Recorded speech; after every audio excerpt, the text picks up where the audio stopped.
नमस्कार, मैं भोला यादव ज्ञान ज्योति कोचिंग से आज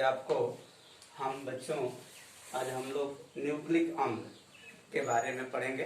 ये बायोकेमिस्ट्री है, पूर्ण रूप से बायोलॉजी नहीं है। देखेंगे बच्चे, न्यूक्लिक अम्ल की खोज माइक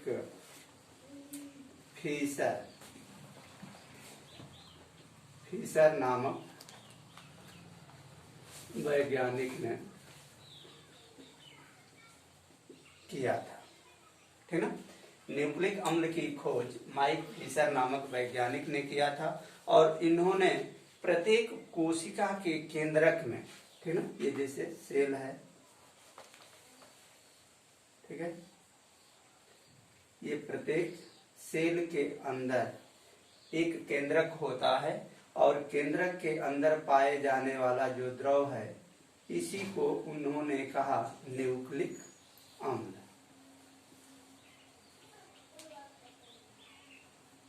न्यूक्लिक अम्ल का अर्थ केंद्रीय द्रव भी होता है, यानी कोशिका के केंद्रक में पाए जाने वाले द्रव को केंद्रीय द्रव या न्यूक्लिक अम्ल भी कहते हैं। ठीक है ना बच्चे।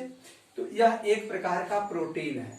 न्यूक्लिक अम्ल जो है एक प्रकार का प्रोटीन है, लेकिन एक सामान्य प्रोटीन और न्यूक्लिक अम्ल के प्रोटीन में अंतर होता है। देखेंगे, यह है प्रोटीन, ठीक है। इस प्रोटीन का निर्माण जो होता है वो कार्बन, हाइड्रोजन, ऑक्सीजन, नाइट्रोजन के संयोग से होता है। ठीक है बच्चों, ये होता है, ठीक है। जबकि इसका जो निर्माण होता है, इसके निर्माण में कार्बन भी होता है, हाइड्रोजन भी होता है, ऑक्सीजन भी होता है, नाइट्रोजन भी होता है और फास्फोरस भी होता है और अल्प मात्रा में सल्फर भी होती है। इसी से फास्फोरस और सल्फर की उपस्थिति के कारण ही न्यूक्लियोप्रोटीन यानी न्यूक्लिक अम्ल जो होता है वह सामान्य प्रोटीन से भिन्न होता है और यह प्रोटीन जो होता है वह प्रत्येक जीव की कोशिका के केंद्रक में पाया जाता है। ठीक है। तो यह न्यूक्लिक अम्ल जो होता है, यह न्यूक्लिक अम्ल जो होता है इसके तीन घटक होते हैं। पहला होता है राइबोस,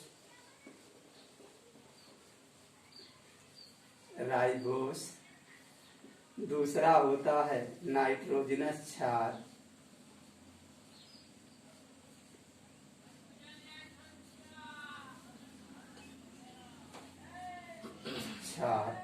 और तीसरा होता है फास्फोरिक अम्ल।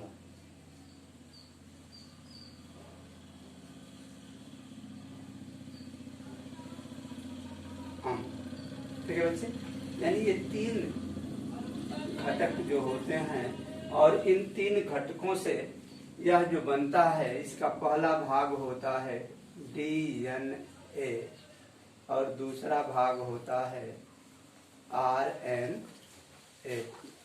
ठीक है, DNA और RNA। ठीक है, नहीं दिखाई दे रहा है, बंद कर। न्यूक्लिक अम्ल के दो भाग होते हैं, यानी न्यूक्लिक अम्ल दो प्रकार का होता है। पहला होता है DNA और दूसरा होता है RNA। DNA को कहते हैं डीऑक्सी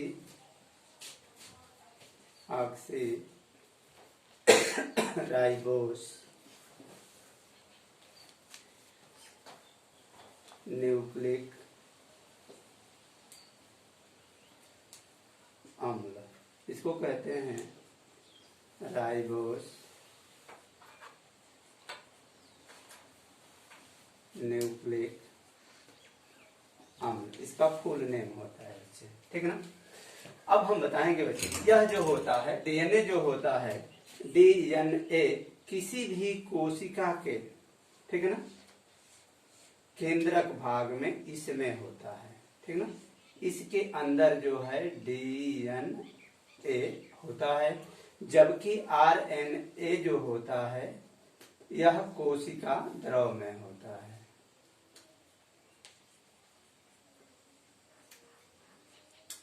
द्रव्य में होता है। ठीक है ना। अब इनके एक एक देखिए आप लोग। डीएनए जो होता है यह जो है आनुवांशिक पदार्थ होता है। डीएनए जो होता है ये आनुवांशिक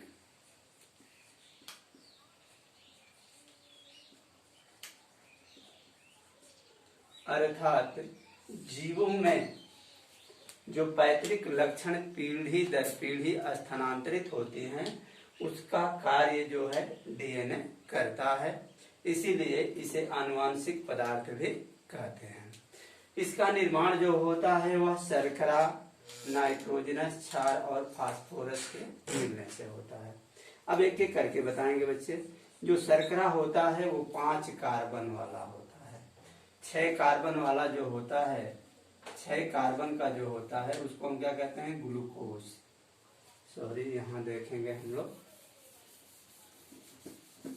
देखो बच्चे, ये जो 6 कार्बन वाला जो होता है इससे जो बनता है ये ग्लूकोज होते हैं और ये ईंधन का कार्य करते हैं।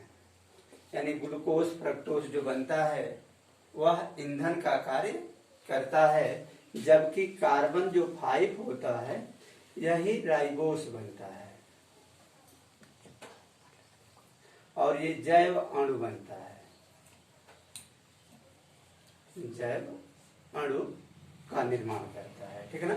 यानी जो राइबोस होती हैं वो 5 कार्बन वाले तत्व होते हैं, पेंटोस शर्करा होती हैं। यह जब ये जो है राइबोस शर्करा जो है जब संयोग करके मिलती हैं किसे, यानी राइबोस शर्करा ये नाइट्रोजनस क्षार के साथ मिलता है। और नाइट्रोजनस क्षार जो होते हैं ये 5 होते हैं बच्चे। पहला होता है एडेनिन, गुआनिन, थायमिन,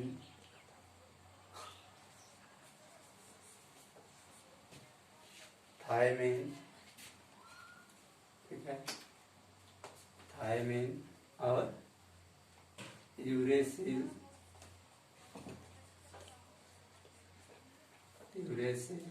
और साइटोसिन।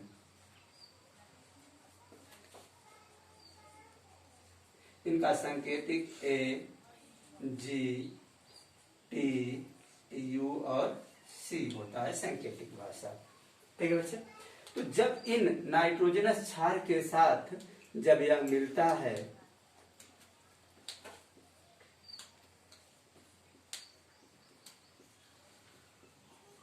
तो बनता है न्यूक्लियोसाइड। क्या बनता है?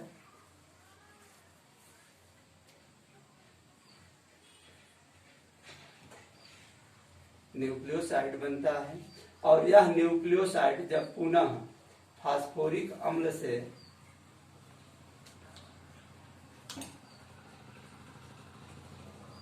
अम्ल के साथ जब जुड़ता है तो ये बनता है न्यूक्लिक अम्ल, यानी डीएनए बनता है। डीएनए का निर्माण होता है। और जब बहुत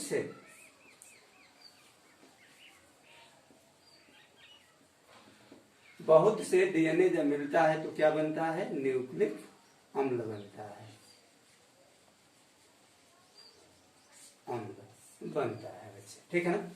तो आगे हम बताएंगे कि डीएनए जो है आनुवांशिक पदार्थ होता है, क्यों होता है, वो आगे की बात है। यहाँ कैसे बनता है देखिए। डीएनए जो बनता है वो राइबोस शर्करा जो 5 कार्बन वाले तत्व होते हैं और वह राइबोस शर्करा जो है यानी डीऑक्सी राइबोस शर्करा यानी पेंटोस शर्करा जो है नाइट्रोजन क्षार जो 5 होते हैं, adenine, guanine, cytosine, thymine, uracil जो होते हैं, इनके यानी इन 5 को मिला करके नाइट्रोजनस क्षार के पार्ट्स होते हैं। इसके साथ जब मिलता है तो बनता है न्यूक्लियोसाइड। और जब यह न्यूक्लियोसाइड्स जो है फास्फोरिक अम्ल के साथ जब मिलता है तो बनता है न्यूक्लियोटाइड। क्या बनता है बच्चे? न्यूक्लियोटाइड बनता है। और यह न्यूक्लियोटाइड आपस में जुड़कर न्यूक्लिक अम्ल या डीएनए का निर्माण करता है। ठीक है, तो इस तरह से डीएनए में जो न्यूक्लिक अम्ल के दो पार्ट्स होते हैं, डीएनए और आरएनए। बच्चे इसमें अंतर पूछता है कि डीएनए और आरएनए में अंतर क्या होता है, तो हम ऐसे लिखेंगे डीएनए और आरएनए। ठीक है,